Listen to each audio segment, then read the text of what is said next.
Good morning, happy Friday. We're going to get to Genesis 25, but it's going to be really short today. We're just going to do verses 1 through 11 because starting at verse 12, it goes a different route. Now Abram took another wife whose name was Keturah. You remember, Sarah died.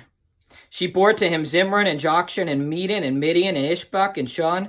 Jokshan became the father of Sheba and Dedan. By the way, these descendants are not part of the covenant people of Israel. He remarries.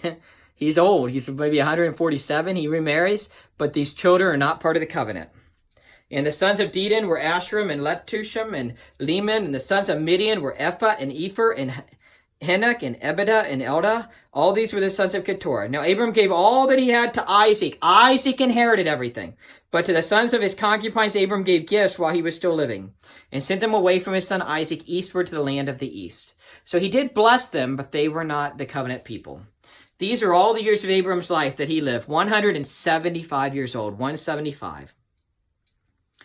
Abram breathed his last and died in a ripe old age, an old man and satisfied with life, and he was gathered to his people. Then his sons Isaac and Ishmael buried him in the cave of Machpelah, in the field of Ephron, the son of Zahor, the Hittite, facing Mamre.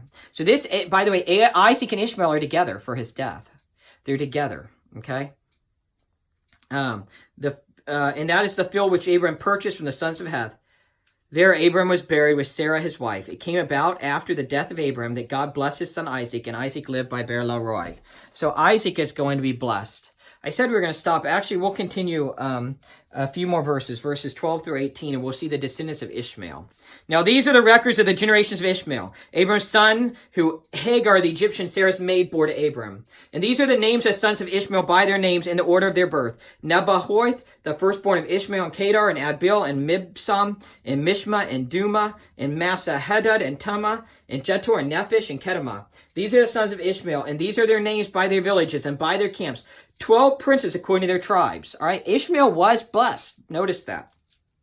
These are the years of the life of Ishmael, 137 years old, and he breathed his last and died, was gathered to his people. So he lived 137 years old. Verse 18, they settled from Havilah to Shur, which is east of Egypt, as one goes toward Assyria. He settled in defiance of all his relatives. He settled in defiance.